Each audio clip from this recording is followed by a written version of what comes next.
You can feel it in the way they look at you, or, more truthfully, in the way they don't. The glances that used to be soft have turned sharp, or worse, indifferent.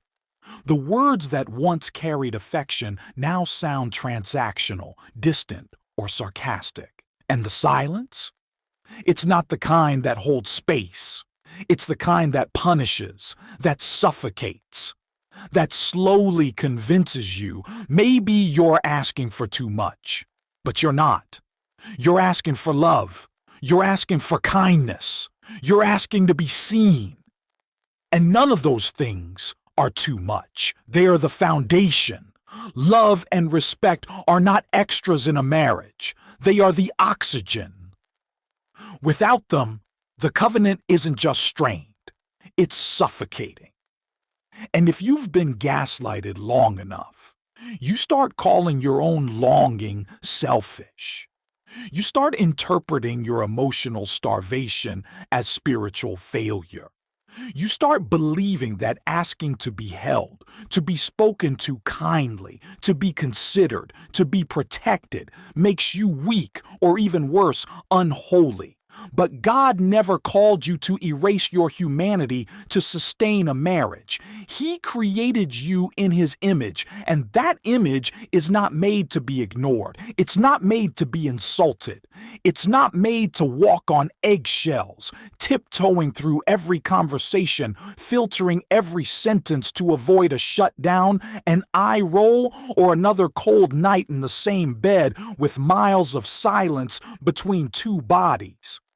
When love is gone, you feel it. When respect is gone, you know it.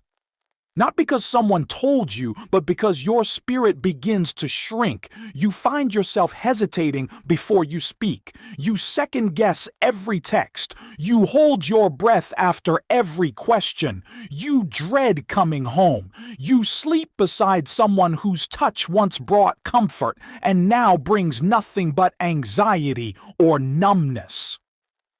You've asked them to talk. You've asked them to hear you. You've brought it up in prayer.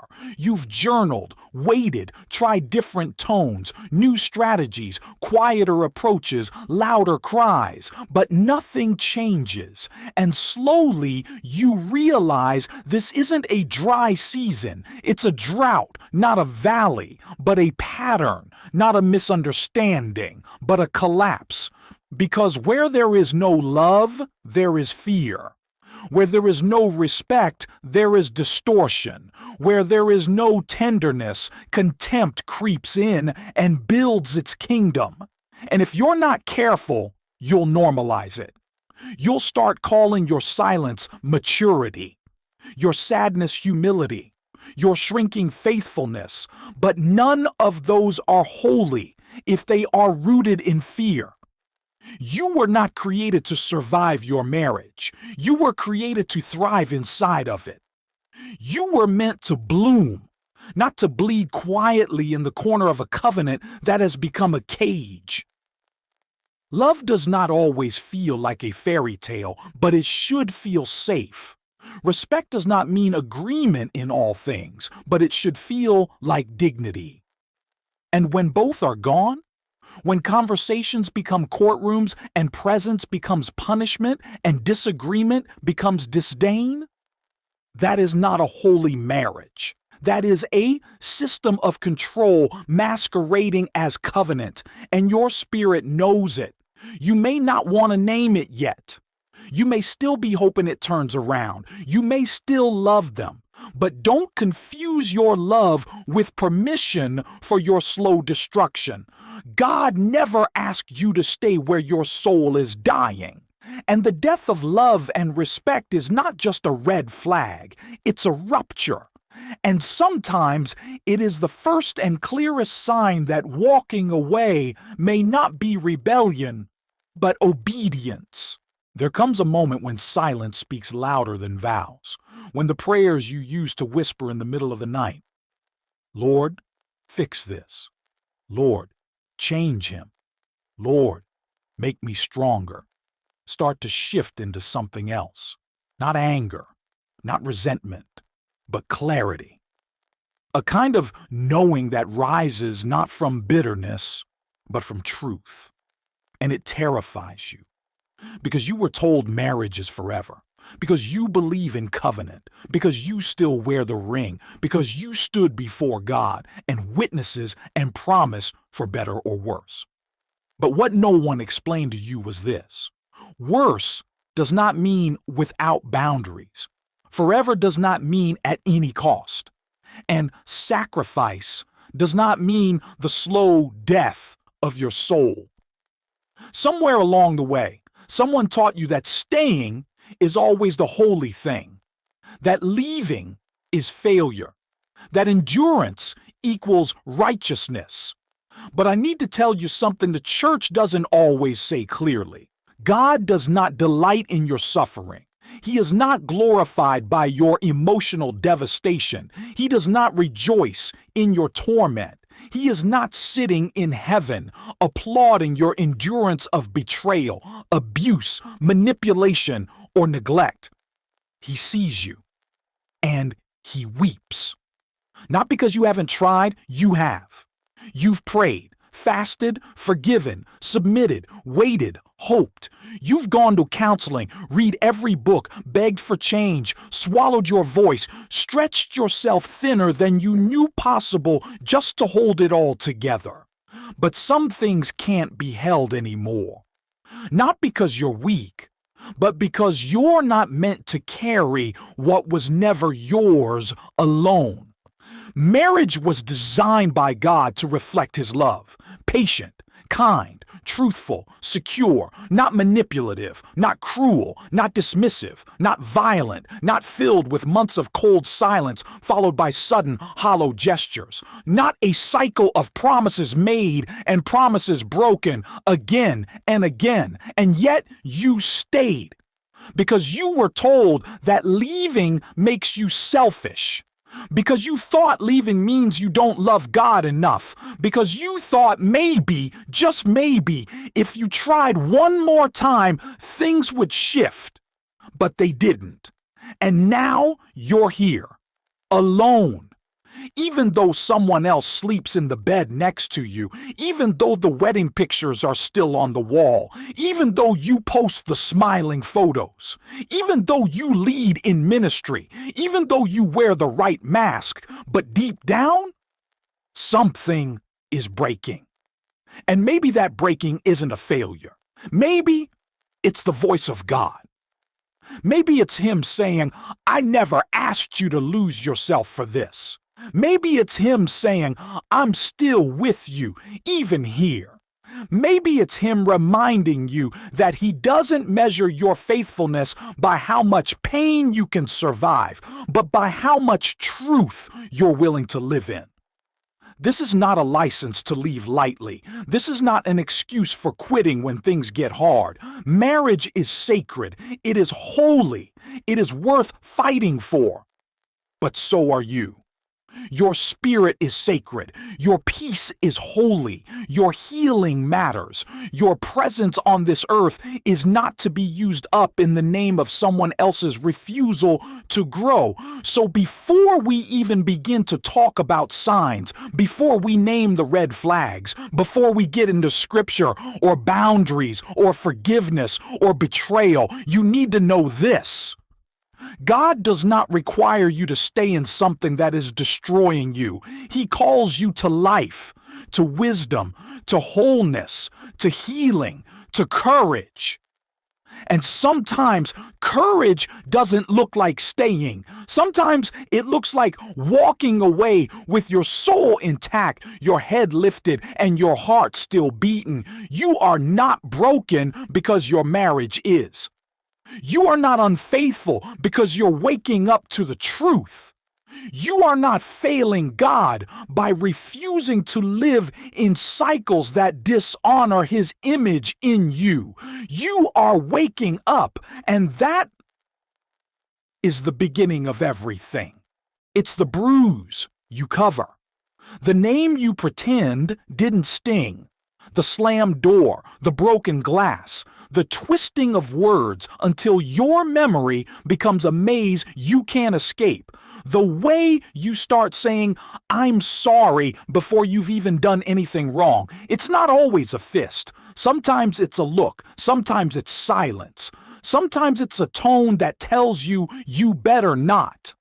Abuse doesn't always leave a mark on your skin, but it always leaves a scar on your soul, and you try to rationalize it.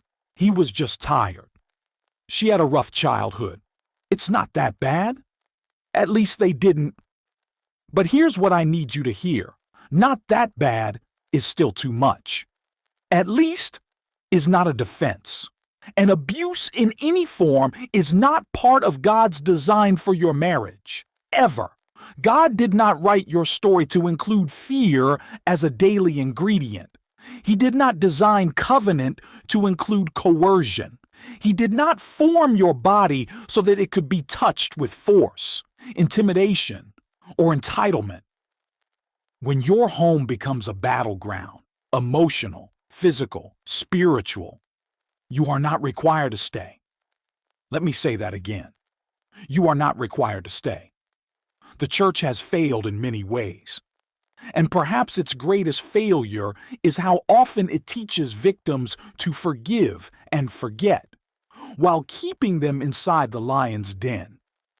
How often it uplifts endurance while ignoring the quiet bruises under long sleeves. How often it praises loyalty while staying silent about cruelty.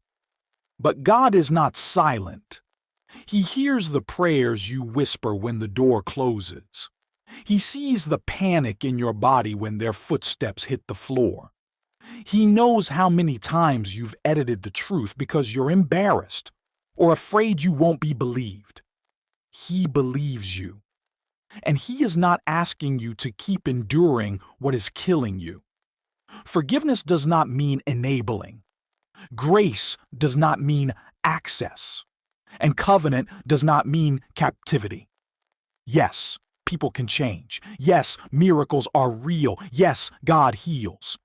But healing does not require you to stay in harm's way. You can love someone and still leave. You can pray for them and still protect yourself. You can believe in redemption and still close the door. This is not disobedience. This is discernment. And if you've been taught that abuse is your cross to bear, let me remind you of the cross Christ bore. He took your shame. He took your wounds. He took your torment, so you wouldn't have to live under it forever. He came to set captives free, not to send them back into prisons dressed like marriages. And if you're still wondering, but is this really abuse? Ask yourself this. Am I afraid in my own home? Do I walk on eggshells more than I walk in peace? Does this love require me to disappear in order to survive? If the answer is yes, then hear me clearly. You are not crazy. You are not overreacting. You are not failing. You are waking up. And when you walk away from abuse, you are not walking away from your faith. You are walking toward it. You are walking toward the God who restores what was stolen, who heals what was bruised, who says, "Enough. My daughter is not for sale. My son is not for breaking." You do not have to stay in the fire to prove your faith. Sometimes faith looks like running, straight into the arms of the one who never asked you to burn. There's a silence that doesn't heal. It's not the silence of peace. It's not the silence of two hearts breathing in rhythm, safe in each other's presence. It's the silence of distance, of resentment, of wounds unspoken but never forgotten. You can feel it in the air, the way your mistakes still echo years later, the way your past becomes a shadow in every present conversation, the way they say they've moved on, but their tone says otherwise. And maybe you've done it too. Maybe you've said the words, "I forgive you." But deep down, the bitterness lingers. Not because you're cruel, but because the pain was never really addressed. The hurt never had a safe place to land. The rupture never fully healed. Forgiveness isn't forgetting, but it is releasing. It is the refusal to weaponize. It is choosing not to punish someone eternally for a moment or even a season of failure. And in a marriage, forgiveness is not optional. It's not a bonus feature. It's the foundation. Because you will fail each other. You will fall short. You will speak in anger, act in fear, withdraw in pain. But when forgiveness is present, failure doesn't define the future. It refines it. It becomes a catalyst for growth, not a sentence of death. But when forgiveness is absent, everything becomes evidence. Every word becomes a trial. Every mistake becomes a label. Every disagreement turns into a courtroom. And intimacy is replaced by suspicion. Suddenly, you're not building a life together. You're building a case. You're collecting evidence, preparing for the next blow, living under the constant weight of you did this, you always, you never. And here's the truth that hurts. A marriage without forgiveness is just a slow divorce. You might still share a home, a bank account, a schedule, but you no longer share a heart. Because without forgiveness, love becomes a transaction, grace becomes a negotiation, and everything sacred becomes fragile. God's design was never for you to keep score. He is not a God of ledgers. He is a God of mercy. And if you've really tried to forgive, but your spouse uses your grace as an excuse to keep wounding you, hear this. That is not forgiveness. That is exploitation. Forgiveness doesn't mean tolerating cycles of destruction. It doesn't mean erasing your memory. It means releasing someone into the possibility of transformation, but also acknowledging when that transformation never comes. Some people mistake your forgiveness for permission. They think grace means they never have to change. But grace without growth is spiritual manipulation. And if your marriage has become a museum of sins instead of a sanctuary of healing, it may be time to ask, has forgiveness left the room? Have we stopped trying to understand and started trying to win? Are we using vulnerability as ammunition? Are we reopening wounds instead of healing them? Because when forgiveness is gone, so is safety. And when safety is gone, love can't breathe. And when love can't breathe, the marriage starts to suffocate slowly, silently, painfully. But you don't have to live in that silence. You don't have to keep walking on glass just to prove you're committed. You don't have to keep bleeding just to prove you're faithful. You were never meant to be the only one reaching across the divide. Forgiveness is a bridge, but it takes both people to walk across it. And if they won't, then maybe it's time to stop standing in the middle, waiting, and start walking toward the one who never asked you to crucify your soul for someone else's refusal to heal. You can survive many storms in marriage. You can survive seasons of doubt. You can survive moments of weakness. You can survive mistakes, even big ones, if there's a willingness to change. But when one person stops growing, the marriage starts dying. You feel it before you name it. The way every hard conversation loops back to the same excuses, the way your needs are met with eye rolls or silence, the way responsibility is always shifted, blame always redirected. You're not asking for perfection. You're asking for effort. You're asking for presence. You're asking for someone who is willing to evolve, not just for you, but for the health of the relationship. Because love isn't just something you feel. It's something you build brick by brick, choice by choice. And if only one person is doing the building, the foundation won't hold. You try to inspire change. You model it. You go to counseling. You start the hard conversations. You take accountability for your part, but their part, it never comes. They dismiss, they distract, they disappear emotionally, and you begin to realize this isn't just a rough season. This is who they've chosen to be. They're not stuck. They're comfortable. They're not confused. They're committed to staying the same. And that's what hurts the most, not the imperfection, not the mess, but the unwillingness to move. Because marriage is not a museum where people are preserved. It's a garden where people grow. And gardens require attention. They require weeding. They require the discomfort of digging up roots that no longer serve. And if someone refuses to do that work, you will end up over-functioning. You will become the emotional janitor. You will clean up the messes. You will carry the weight. You will lose parts of yourself trying to make up for their refusal to grow. But growth is not something you can do for someone else.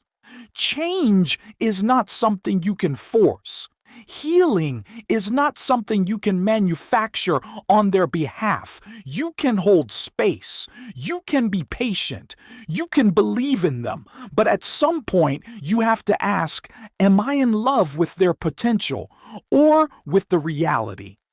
Because potential doesn't build intimacy. Potential doesn't resolve conflict. Potential doesn't raise kids, pay bills, or show up at 2 a.m. when the tears won't stop. Only real presence can do that. And if they won't grow with you, they will eventually grow apart from you, even if they're still in the same house. And yes, you'll grieve. Not just the person, but the future you imagined, the version of them you hoped would emerge, the life you tried to build on a foundation they refused to reinforce. But grief is not always a sign of wrongness. Sometimes it's the echo of your own soul saying, you've outgrown this version of the relationship, and that's not arrogance, that's alignment. You were not made to stagnate. You were not created to carry both your healing and theirs. You were not placed on this earth to be the only one doing the work. If they won't grow, if they won't even try, if your words fall like seeds on stone, then maybe it's not your job to keep planting. Maybe it's time to take your garden elsewhere. Somewhere you too can bloom. Trust doesn't die in one moment. It dies slowly. 1,000 cuts, 1,000 hesitations, 1,000 times you looked them in the eye, hoping this time would be different. They said they were sorry. They promised it was over. They swore you were the only one, and you believed them because you wanted to.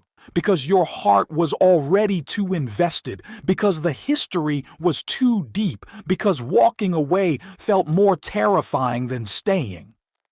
So you forgave. You opened the door again. You relearned how to speak kindly, how to touch gently, how to trust halfway. But they did it again, and again, and again.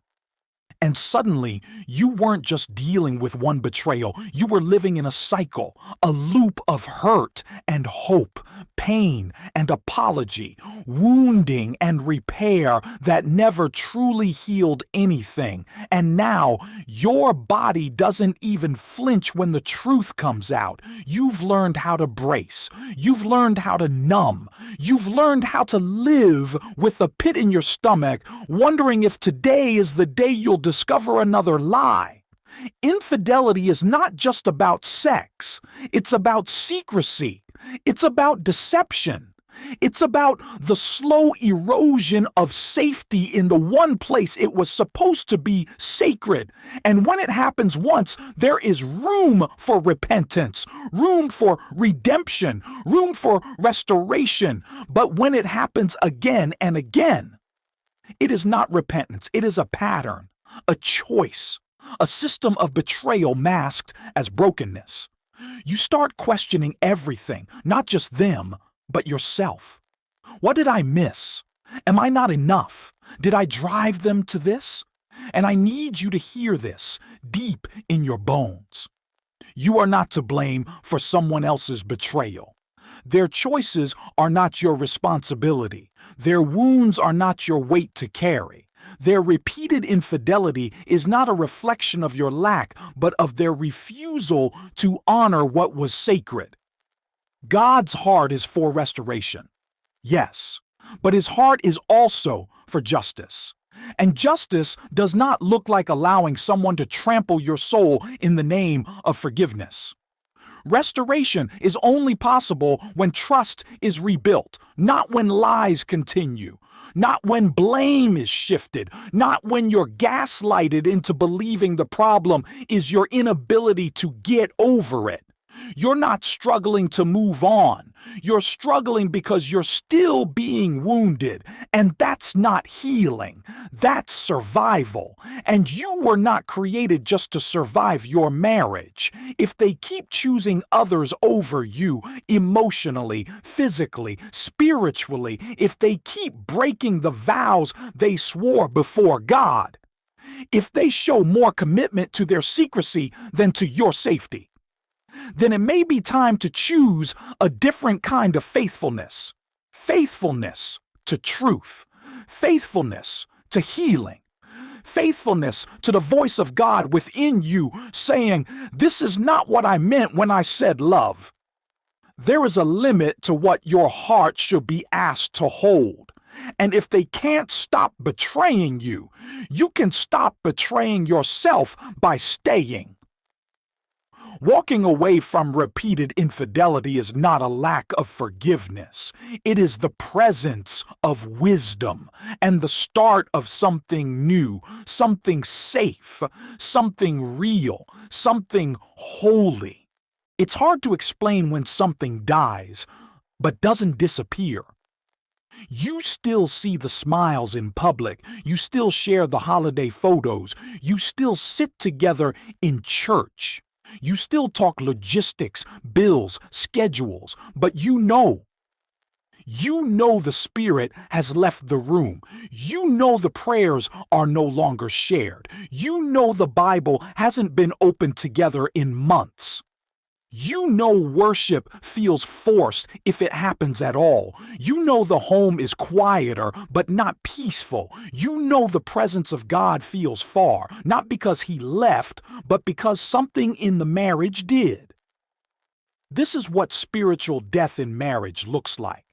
It's not always loud. It's not always dramatic. It's not a single event. It's an erosion. A slow, steady departure from intimacy with God and one another, a fading of shared purpose, a drifting from divine alignment. And the ache it leaves behind is unlike any other, because you're not just grieving love, you're grieving meaning. You're grieving what the marriage was supposed to represent. You're grieving the altar. When God is no longer the center, everything becomes off-center. Conversations become shallow. Conflict becomes circular. Affection becomes transactional. Decisions become disconnected from discernment. And slowly, the marriage becomes mechanical, a system, a structure, a routine held together by fear, not faith, by obligation, not covenant. You tell yourself this is just a dry season. You tell yourself maybe if you fast more, serve more, forgive more, it'll come back. But God is not absent because you didn't try hard enough. Sometimes he's absent from the marriage because only one person is still inviting him in. And love can't survive without spirit. You see, God designed marriage to be a reflection of his love for the church, not just structurally, but spiritually. Two people chasing after him shoulder to shoulder, lifting each other in prayer, calling each other into deeper character, pursuing heaven, not just happiness. But when one person stops running, when one person puts down the sword, when one person turns their back on truth, on grace, on accountability, the other is left carrying not just the marriage, but the weight of its spirit. You can't resurrect a marriage alone. You can intercede, you can wait, you can fight, you can weep at the altar. But revival requires two hearts turned toward God, and if only one heart remains open, the marriage slowly becomes a tomb, a sacred thing filled with shadows, a once holy place now echoing with absence. And you begin to wonder, how long do I stay in this temple, now emptied of fire? How long do I keep pretending there's life where only memory remains? These are questions no one wants to answer, because spiritual death is invisible. You can't take a picture of it. You can't point to a wound. You can't explain why your soul feels so cold in the presence of someone who says, "I love God," but God sees. And he mourns with you. He never asked you to keep pretending. He never required you to worship in a marriage where his name is used but his presence is absent. He never rejoices when two people stay legally bound but spiritually divided. Sometimes the holiest thing you can do is walk away from what no longer carries his spirit, not in anger, not in bitterness, but in reverence. Reverence for what the marriage was supposed to be. Reverence for the God who calls us to live in truth, not appearances. Reverence for the sacredness of your own soul, because he is still a God of resurrection. And if something has truly died, he will not ask you to camp in the grave. He will call you, like Lazarus, out of the tomb into new breath, into new life, into the next chapter of his love story for you. There is a kind of loneliness that marriage was never meant to carry. Not the loneliness of distance, not the loneliness of busy schedules, not the loneliness of one hard week, but the ache of being unseen consistently, deeply, and devastatingly by the one person who's supposed to know you best. You talk, but you're not heard. You cry, but they don't see. You reach out and touch nothing but cold air. You sit across from each other at dinner, and the silence feels heavier than any argument. This is not just disconnection, it's emotional isolation. And it's not always about yelling or slamming doors. Sometimes it's about the small things, the nods that never come, the questions never asked, the stories you stop telling because you've learned they don't listen, the parts of you that shrink little by little just to make peace with the space between you. You start to disappear while staying visible, and no one notices. Not the church, not your friends, not even your spouse, because everything still looks fine. You still post the pictures, you still wear the ring, you still smile in public, but inside, you're unraveling. Emotional isolation doesn't always look like abandonment, but it feels like it. It's the chronic experience of being misunderstood, misread, misinterpreted, or just plain missed. And over time, it teaches you something heartbreaking. It's safer not to feel at all. So you stop being honest. You stop bringing things up. You stop initiating touch. You stop expecting anything deeper than the surface.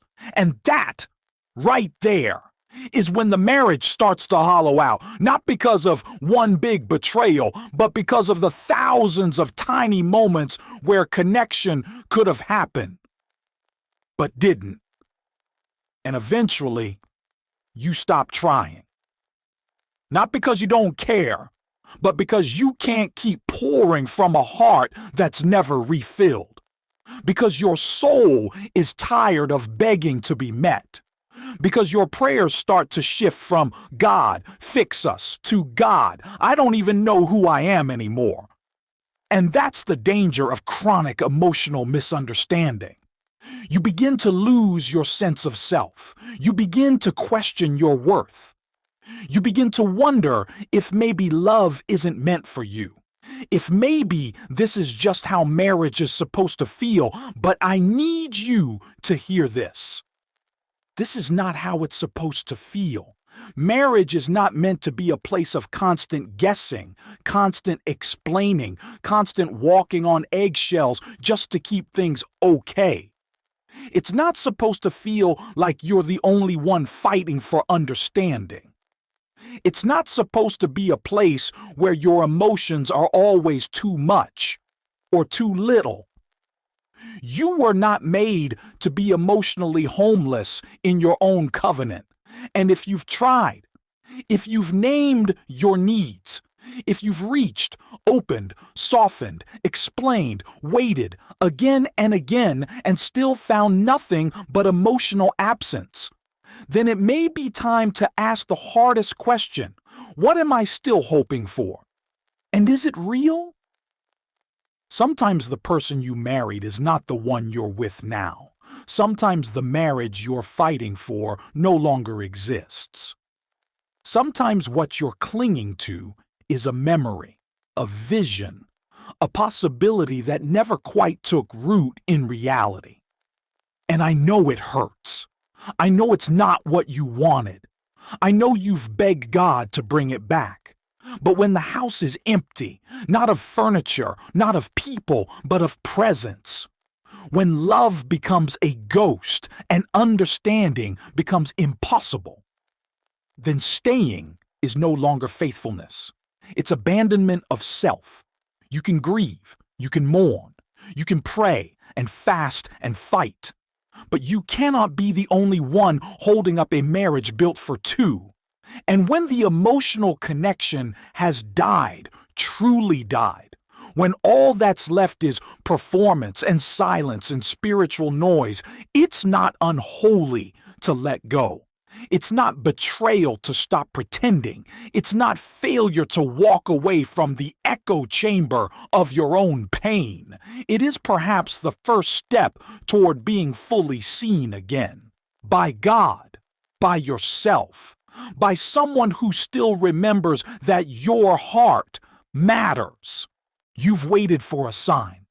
You've asked for confirmation.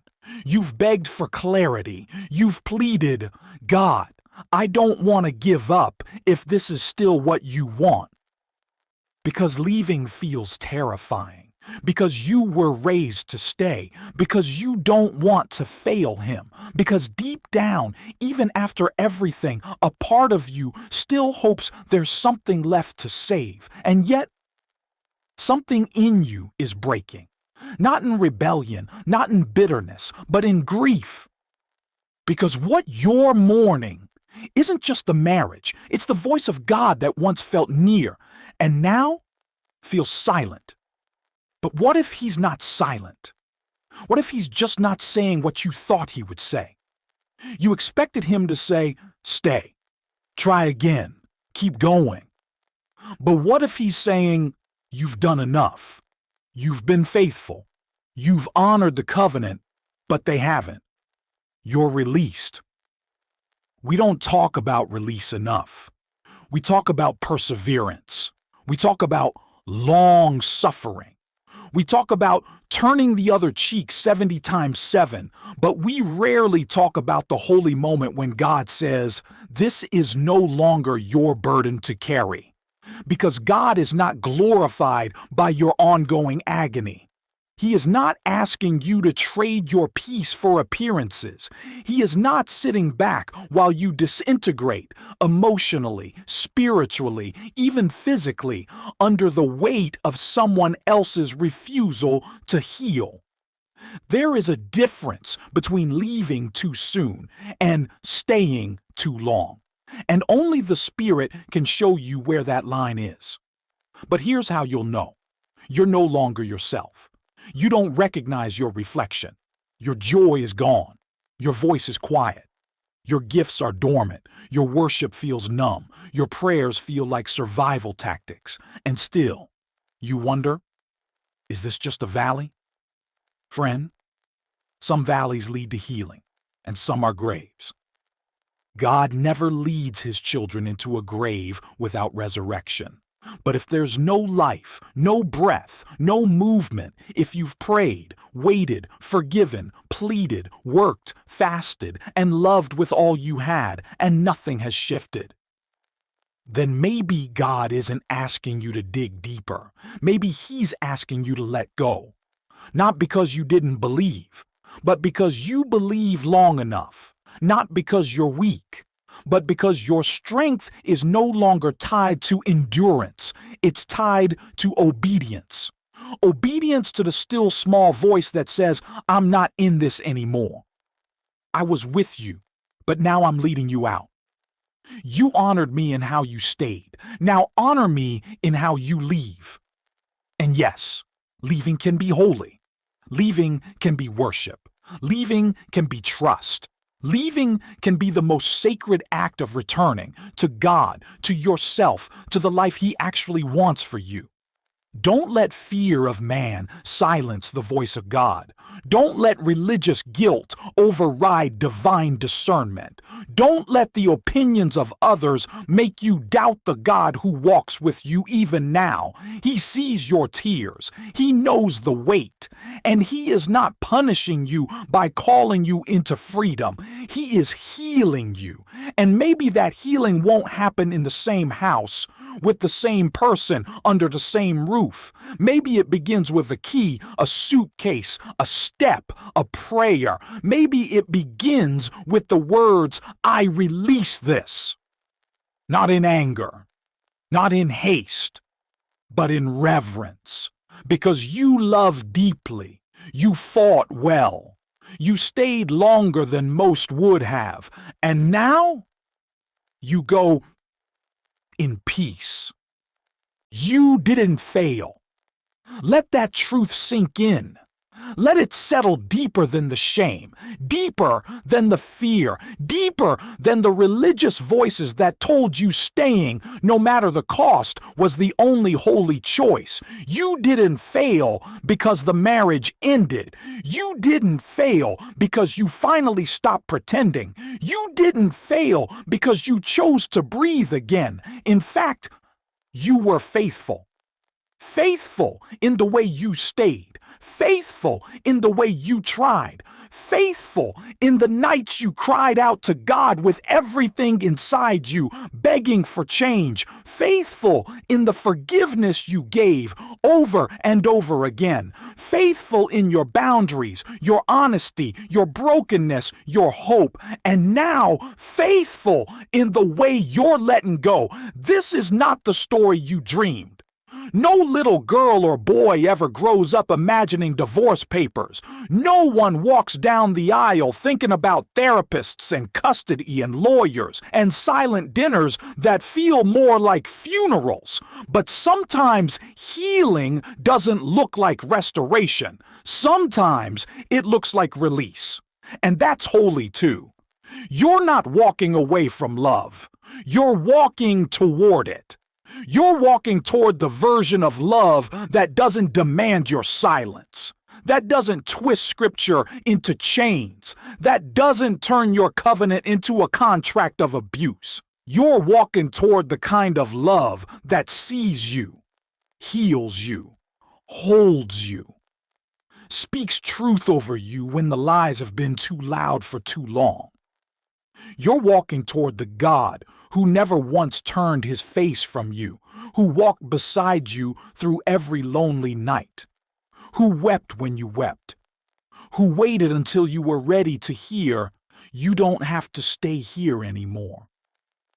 This is your exodus, not from duty, not from righteousness, but from the bondage of a story that no longer reflects His glory. You're not broken, you're becoming.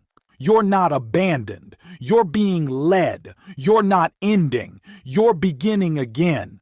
And the world won't understand. Some will judge, some will gossip, some will call you selfish, dramatic, ungodly. Let them. They were never the ones who carried this pain. They were never the ones who lived this silence. They were never the ones who cried into your pillow when no one was looking. God knows. And He is the only witness you need. So walk, not with shame, but with reverence. Walk, not with bitterness, but with courage. Walk, not with revenge in your heart, but with healing in your hands. And when they ask where you went, say this: I went where God called me.